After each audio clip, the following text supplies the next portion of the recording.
everybody, welcome in the quantum classes, the finest suggestions every way to learn the concept of physics। तो चलिए शुरू करते हैं। हमने इस लेक्चर के फर्स्ट पार्ट में, अगर आपने फर्स्ट पार्ट नहीं देखा है तो आप डिस्क्रिप्शन में जाइए, वहां लिंक दिया हुआ है। इस लेक्चर के फर्स्ट पार्ट में हमने पढ़ा है सेल्फ इंडक्टेंस के बारे में, और जैसे कि मैंने आपको बताया था कि सेकंड पार्ट आपको न्यूमेरिकल के पॉइंट ऑफ व्यू से बहुत इंपॉर्टेंट होने वाले हैं, और ये न्यूमेरिकल अक्सर बोर्ड में आते हैं, अल्टरनेट तरीके से आते हैं। ठीक है, तो अगला टॉपिक है आपका, आज का टॉपिक है हमारा सेल्फ इंडक्टेंस। और देन क्योंकि हमने पढ़ा है तो आज हम पढ़ेंगे सेल्फ इंडक्टेंस कोएफिशिएंट के बारे में। ओके बच्चों, बेटे हम किसके बारे में पढ़ेंगे? Self inductance coefficient. कोएफिशिएंट होता है ना, आपने पढ़ा है, कोएफिशिएंट आपको पता होगा बचपन से। ऐसे हिंदी में कहते हैं गुणांक। पढ़ा है कभी हिंदी में शब्द? सुना है कभी आपने हिंदी या इंग्लिश कभी भी? आपने मैथ में सुना है कोएफिशिएंट, गुणांक? हाई स्कूल में 10th में आपने सुना होगा। तो वैसे ही हम सेल्फ इंडक्टेंस कोएफिशिएंट यहाँ पे इसके लिए फॉर्मूला डेराइव करेंगे कि सेल्फ इंडक्टेंस कोएफिशिएंट है क्या। तो जैसे कि आप यहाँ डायग्राम में देख सकते हो, विद्युत चुंबकीय प्रेरण इलेक्ट्रोमैग्नेटिक इंडक्शन की प्रोसेस हमने प्रीवियस लेक्चर में डिस्कस की थी, वही डायग्राम है। तो बच्चा बाटे इतना यहाँ से क्लियर है, इलेक्ट्रोमैग्नेटिक प्रोसेस से जो आपकी फ्लक्स होती है, ओके, जो फ्लक्स होती है वो किस पे डिपेंड करती है? बताइए, जो फ्लक्स होती है, मैग्नेटिक फ्लक्स होती है, वो किस पे डिपेंड करती है? नंबर ऑफ करंट पे। ठीक है, आपकी करंट की स्ट्रेंथ कितनी ज्यादा है, आपकी करंट कितनी ज्यादा एम्पियर का है। सपोज 2 एम्पियर, 3 एम्पियर, 4 एम्पियर, जैसे जैसे करंट की वैल्यू बढ़ेगी मैग्नेटिक फ्लक्स डिपेंड करेगा करंट पे, क्योंकि आपको पता है magnetic field lines, magnetic flux होता क्या है? Number of magnetic field lines. और यहाँ पे जो हम इलेक्ट्रोमैग्नेटिक इंडक्शन कर रहे हैं, तो मैग्नेटिक फील्ड लाइंस कहाँ से प्रोड्यूस होगी? मैग्नेटिक फ्लक्स किस पे डिपेंड करता है? मैग्नेटिक फ्लक्स डिपेंड करता है मैग्नेटिक फील्ड लाइंस पे, चुंबकीय बल रेखाओं पे। और मैग्नेटिक फील्ड लाइंस किससे प्रोड्यूस होती हैं, या मैग्नेटिक फील्ड किससे प्रोड्यूस होता है? यहाँ पे करंट से प्रोड्यूस होता है। इट मीन्स, देखिए सिंपल सी बात है, मैं आपको यहाँ समझाना ये चाहता हूँ कि हम बात कर रहे हैं, देखो अगर रटना होता ना, अगर आपको रट्टाफिकेशन से समझाना होता, समझना है, तो आप सीधा इस वीडियो के आधे में जाइए, हाफ पार्ट में जाइए, वहां से आगे देख लीजिए, सब कुछ आ जाएगा। लेकिन अगर आपको डेप्थ में समझना है, डेप्थ मतलब इतना डेप्थ में भी नहीं जा रहे हैं, सिंपल सा कॉन्सेप्ट है, समझना है तो आप इसको प्लीज देख लीजिए कि मैं अगला क्या कहना चाहता हूँ कि मैग्नेटिक फ्लक्स है वो किस पे डिपेंड करेगा। यहाँ पे मैग्नेटिक फ्लक्स होता क्या है? मैग्नेटिक फ्लक्स होता है number of magnetic field lines passes through a close surface, एक बंद परिपथ से गुजरने वाली बल रेखाओं की संख्या। मैग्नेटिक फ्लक्स किस पे डिपेंड करता है? ये डिपेंड करता है मैग्नेट पे या मैग्नेटिक फील्ड लाइंस पे, मैग्नेटिक फील्ड लाइंस पे या मैग्नेटिक फील्ड पे। और यह मैग्नेटिक फील्ड प्रोड्यूस किसके वजह से हो रही है? करंट की वजह से प्रोड्यूस होती है मैग्नेटिक फील्ड। यहाँ पे मैग्नेटिज्म हमने अच्छे से पढ़ा है, किसी वायर में करंट फ्लो होगी तो क्या प्रोड्यूस होगा? Magnetic field. Magnetic flux magnetic field पे, और इस पे मैग्नेटिक फील्ड और करंट पे डिपेंड करेगी। इट मीन्स मैग्नेटिक फ्लक्स पे किस पे डिपेंड करेगी? करंट पे। तो बच्चे पार्टी में आपको यही समझाना चाहता हूँ कि मैग्नेटिक फ्लक्स किस पे डिपेंड कर रही है? मैग्नेटिक फ्लक्स डिपेंड कर रही है करंट पे। इट मीन्स आप ऐसे दिखा सकते हो, आप यहाँ पे दिखा लो, जो फाई है, मैग्नेटिक फ्लक्स को हम फाई से डिनोट करते हैं। किस पे प्रोपोर्शनल है? किसके प्रोपोर्शनल है ये? करंट के। करंट को किससे डिनोट करते हैं? आई से डिनोट करते हैं। मैग्नेटिक फील्ड लाइंस, या कितने, इस कॉइल में कितने टर्न्स हैं, इस कुंडली में कितने टर्न्स हैं? हम मान लेते हैं n टर्न्स हैं, तो n टर्न्स के लिए जो फ्लक्स हो गया वो मान लो, n टर्न्स के लिए जो फ्लक्स हो गया उसके लिए मान लो n5, और देन कितने करंट है? I आपका करंट हुआ। बच्चा पार्टी हमें क्लियर है? अगले स्टेप में हम क्या करेंगे? ये प्रोपोर्शनल, समानुपाती का साइन हटाएंगे, प्रोपोर्शनल का साइन हटाएंगे। और हमें अच्छे से पता है, बहुत बार हमने डिस्कस भी कर लिया, आपने 11th में पढ़ा होगा, इससे पहले पढ़ा होगा कि प्रोपोर्शनल का जहाँ पे भी साइन होता है, प्रोपोर्शनल का साइन अगर आप हटाओगे तो उसके साथ क्या आता है? इक्वल और साथ में कांस्टेंट। सपोज ये कांस्टेंट k है, इक्वल के साथ हमेशा कांस्टेंट आता है, ये ध्यान रखिएगा। तो प्रोपोर्शनल का साइन हटा तो इक्वल आया, इक्वल के साथ एक कांस्टेंट आएगा, और यहाँ पर जो कांस्टेंट है हम उस कांस्टेंट को दिखाएंगे L से। हर जगह कांस्टेंट होते हैं, हर जगह कांस्टेंट हम अलग अलग तरीके से दिखा सकते हैं। तो यहाँ पे जो कांस्टेंट उसे L से दिखाएंगे। देन n5 इज इक्वल, और यहाँ पे देखो प्रोपोर्शनल का साइन हटा तो इक्वल के साथ कांस्टेंट आया, देन यहाँ पे क्या आ गया? I। ओके बच्चा बाटी, तो यहाँ पे जो L है ना, ये जो L आपका कांस्टेंट है यहाँ पे, इसी को हम कहते हैं सेल्फ इंडक्टेंस कोएफिशिएंट, स्वप्रेरण गुणांक। तो हमें यही, अगर स्वप्रेरण गुणांक है तो आप निकालो इसकी वैल्यू कितनी हो जाएगी। आप L की वैल्यू अगर निकालते हो तो L को अकेला छोड़ो, बाकी आप I को दूसरी तरफ भेजो। L अकेला छोड़ते हो, I को दूसरी तरफ भेजते हो, तो आई आपका इंटू में इधर आएगा तो डिवाइड में चला जाएगा, तो ये हो जाएगा एन फाई अपॉन आई। तो बच्चा पार्टी ये हो गया आपका फॉर्मूला किसके लिए, सेल्फ इंडक्टेंस कोएफिशिएंट के लिए। Is it clear? अब फॉर्मूला भी देखो ना कितना सिंपल है, phi upon I, phi upon I, e phi upon I. तो अभी ना इतनी खुश होने की जरूरत नहीं है कि इतना सा हो गया, डेरिवेशन हो गया, काम करता। मैंने कहा आपको ये क्यों पढ़ रहे हैं, नहीं पढ़ते इस टॉपिक को, नहीं है इतना इंपॉर्टेंट, लेकिन पढ़ क्यों रहे हैं, क्योंकि इससे न्यूमेरिकल बनते हैं और बहुत ही नन्हे मुन्ने से न्यूमेरिकल बनते हैं। मैं एग्जाम्पल्स आपको लास्ट में समझा दूंगा, लेकिन कॉन्सेप्ट क्लियर होगा तभी वो नन्हे मुन्ने लगेंगे आपको। और इतना पढ़ा है इतना नहीं, इसके आगे भी हमें पढ़ना है, क्योंकि एक तो ये फॉर्मूला है, बेशक यह फॉर्मूला हमारा डिराइव हो गया, लेकिन बोर्ड में ऐसा स्ट्रेट क्वेश्चन नहीं पूछते हैं। बोर्ड में क्वेश्चन थोड़ा घुमा के पूछते हैं, और जो क्वेश्चन घुमा के पूछते हैं तो हम भी थोड़ा फॉर्मूले को घुमा के डिराइव करते हैं। तो एक फॉर्मूला तो आपका ये हो गया, एक दूसरा फॉर्मूला हम डिराइव करते हैं, उसमें भी हम एल ही निकालेंगे, लेकिन उसमें जो आंसर हमारा आएगा वही हमारे न्यूमेरिकल में हेल्प करता है। Is it clear? न्यूमेरिकल में अगर अच्छे खासे न्यूमेरिकल बने तो उस फॉर्मूले का यूज होता है जो अब हम अपना डिराइव करने जाएंगे। तो ये तो हो गया, इसको छोड़ो, यहाँ पे ये हटा देता हूँ मैं, चलो ठीक है, इसको आप रहने दो यहाँ पे। देन बच्चा पार्टी हम आगे बढ़ते हैं। अब हम चलते हैं फैराडे रूल पे। याद है आपको फैराडे रूल, फैराडे का लॉ याद है आपको? तो हम यहाँ लिख देते हैं फ्रॉम फैराडेज, हम लेंगे यहाँ पे फैराडे का सेकंड वाला लॉ, फैराडेज सेकंड लॉ या सेकंड रूल, लॉ बोल लो या रूल बोल लो, या फैराडे का सेकंड लॉ याद है या रूल क्या था, याद आया कुछ? ये था बच्चे पार्टी E इक्वल माइनस, याद आ रहा है कुछ? ठीक है, E equal minus delta phi upon delta t. अब याद आया? ये था E equal minus delta phi upon delta t. और अगेन मैं यही बोलूँगा, ये फाई है और ये आपकी कॉइल में है, कॉइल के लिए मैग्नेटिक फ्लक्स निकाल रहे हो, तो कॉइल पे आप सपोज कर लो कि नंबर ऑफ टर्न्स है आपके इस कैपिटल एन, तो इधर क्या आ जाएगा फॉर्मूले में, कैपिटल एन आ जाएगा। Is it clear? ये हो गया equal minus sign delta phi delta t. ठीक है, अगले स्टेप में क्या करते हैं हम, यही चीज़ें इसको थोड़ा जो एन है ना, एन को अंदर लिख देते हैं। क्यों लिखेंगे अभी आपको क्लियर हो जाएगा। एन को अगर अंदर लिख दे तो माइनस बाहर, फिर डेल्टा, एन अंदर आ गया तो ये हो गया एन फाई, और देन ये तो as it is delta t. बच्चे पार्टी हमने एन को अंदर क्यों लिखा, वो इसलिए लिखा क्योंकि एन को अंदर लिखने पे ये हो गया एन फाई। एन फाई की वैल्यू दिख रही है, ये है यहाँ पे N phi equal L one. Suppose आप इसको इक्वेशन फर्स्ट डाल दो तो एन फाई की वैल्यू कितनी है, एल वन है, तो इस वैल्यू को पुट करते हैं हम यहाँ पे, तो क्या आ जाएगी आपकी ये वैल्यू। इसको अगर आप पुट करते हो यहाँ पे, ये तो ऐसा हो गया, अगर आप इसको पुट करते हो यहाँ पे और क्या आ जाएगा आपका यहाँ पे, देखो ये ई है as it is equal, then minus, और देन एन फाई की वैल्यू कितनी है इक्वेशन फर्स्ट से, देखो एल आई है, ये हो गया एल आई, और अपॉन में क्या है डेल्टा टी। आप कंफ्यूज ना हो जाए इसलिए यहाँ पे मेंशन कर ले रहा हूँ। एंड एल आई कहाँ से आया, फ्रॉम इक्वेशन फर्स्ट, समीकरण फर्स्ट से, फ्रॉम इक्वेशन, सॉरी यहाँ पे छूट गया, from equation first. Is it clear? अब आप कंफ्यूज नहीं होंगे कि ये कहाँ से आया, from equation first. Then again वही चीज़, हमें पता है हमें कोफिशिएंट निकालना है, कोफिशिएंट हमें पता चल गया कि कोफिशिएंट एल को कहते हैं। तो अब यहाँ पर हम आ गए हैं, तो एल का फॉर्मूला निकालो। कैसे निकालेंगे, इसी चीज़ को मैं यहाँ पे लिख दे रहा हूँ, ठीक है, कोई प्रॉब्लम तो नहीं है, दिख रही है ना यहाँ से।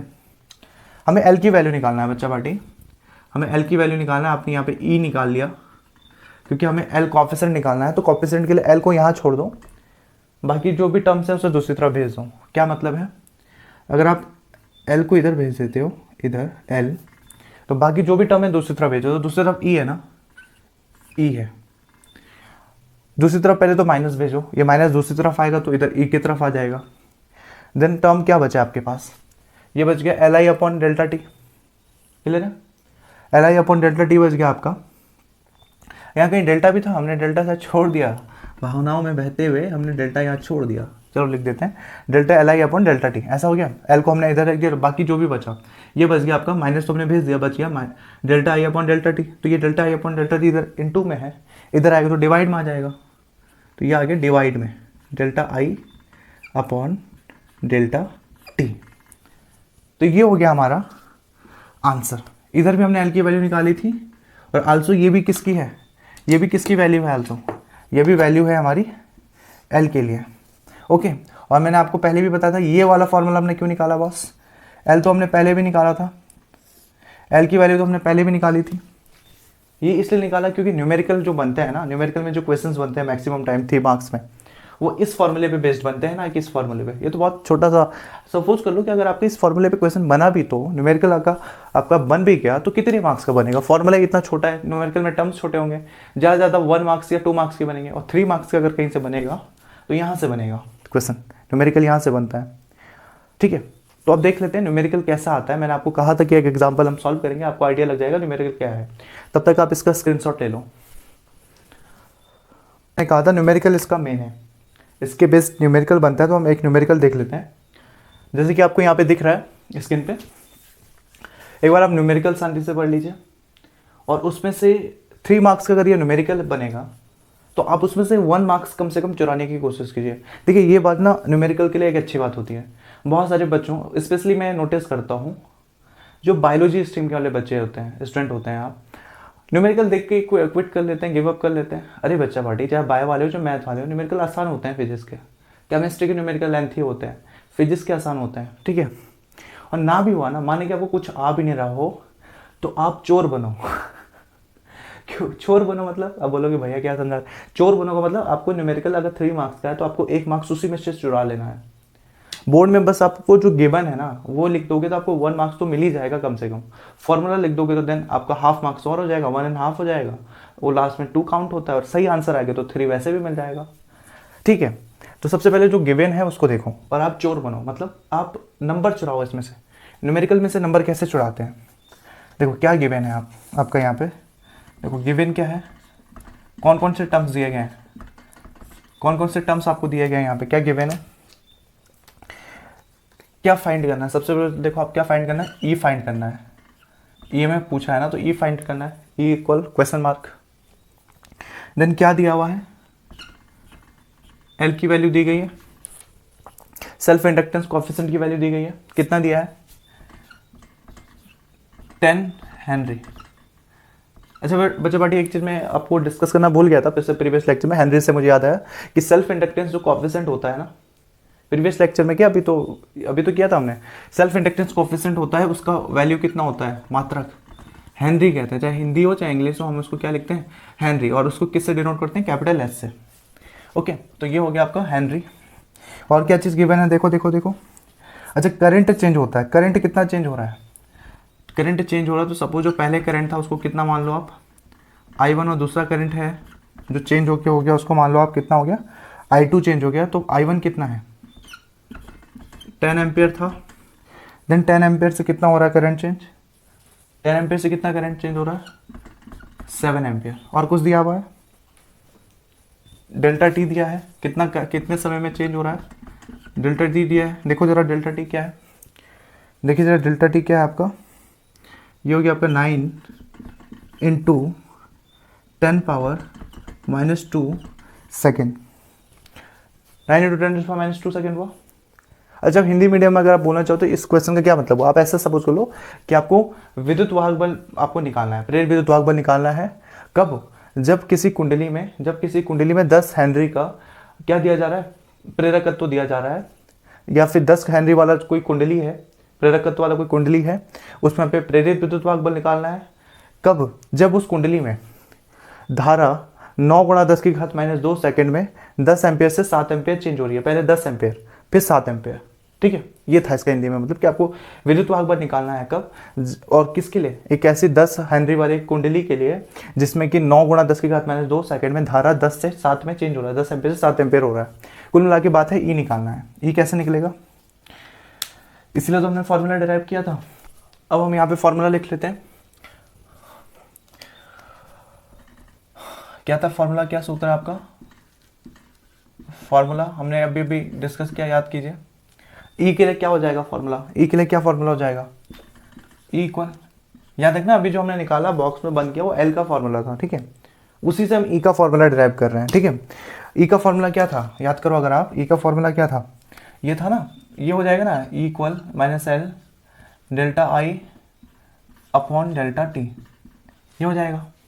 एल के लिए आपने फॉर्मूला किया था ना, ये फॉर्मूला था ना एल के लिए, इसी फॉर्मूले को हमने चेंज किया, एल इक्वल माइनस ई डेल्टा आई अपॉन डेल्टा टी, यही इसको फॉर्मूला था। इसी फॉर्मूले को हमने ई अगर निकालना है तो इस फॉर्म में हमने चेंज कर दिया।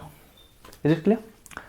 देन वैल्यू पुट करो, सिंपल है अब तो, वैल्यू पुट करो अगर आप, तो अगर आप वैल्यू पुट करते हो तो क्या हो जाएगा, ई निकालना है तो ई इक्वल माइनस एल की वैल्यू कितनी है 10, अब तो बच्चों वाला गेम 10 और डेल्टा, ये देखो डेल्टा आई का क्या मतलब है, डेल्टा आई का क्या मतलब है, मैं इधर लिख देता हूँ, डेल्टा आई का मतलब है आई टू माइनस आई वन, ठीक है, डेल्टा का मतलब यही होता है नॉर्मली, ठीक है।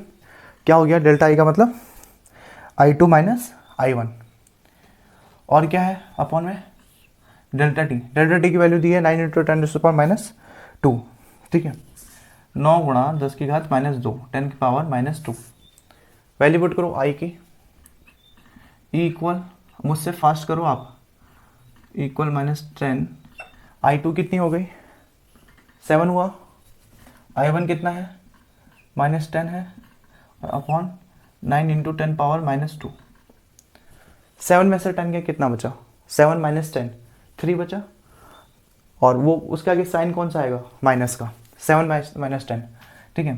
तो ये हो गया बच्चा पार्टी ई इक्वल, देखो ये माइनस 10 है और जैसे 7 माइनस 10 की वैल्यू कितनी है माइनस 3, तो वो माइनस और ये माइनस दोनों मल्टीप्लाई होकर प्लस हो जाएगा, और ये हो जाएगा 10, और वो आंसर आता था -3, तो 3 हो गया, तो ये हो गया 3, और अपॉन हो गया 9 इंटू 10 पावर -3 -2, सॉरी 3 नहीं, ये हो गया 10 इंटू 3 मतलब 30 अपॉन 9, आप 3 से 9 भी कैंसिल कर सकते हो, आप ऐसे भी आगे सॉल्व कर सकते हो, 3 से 9 कैंसिल कीजिए फिर 3 आ जाएगा ऊपर, और ऐसे डेरिवेशन ऐसे न्यूमेरिकल आते हैं तो सबसे पहले आप 10⁻⁻² को आप ऊपर भेज सकते हो, ठीक है। अगर आप ऐसे कर देते हो कि आप क्या कर देते हो 3 से 9 कैंसिल अगर आप कर देते हो, तो सबसे पहले तो आपने कर दिया 3 से 9 कैंसिल, तो ये हो गया 10, 3 गायब, इसकी जगह 3 आ गया, और 10 पावर -2 को आपने ऊपर भेज दिया, तो वो हो गया इंटू 10 पावर +2, इट मीन्स आप कर रहे हो 1000, आप क्या कर रहे हो 10 हो गया, और 10 पावर -10 पावर 2 मतलब 100 इंटू 10 कितना हो गया 1000, और 1000 अपॉन 3 कितना हो जाएगा,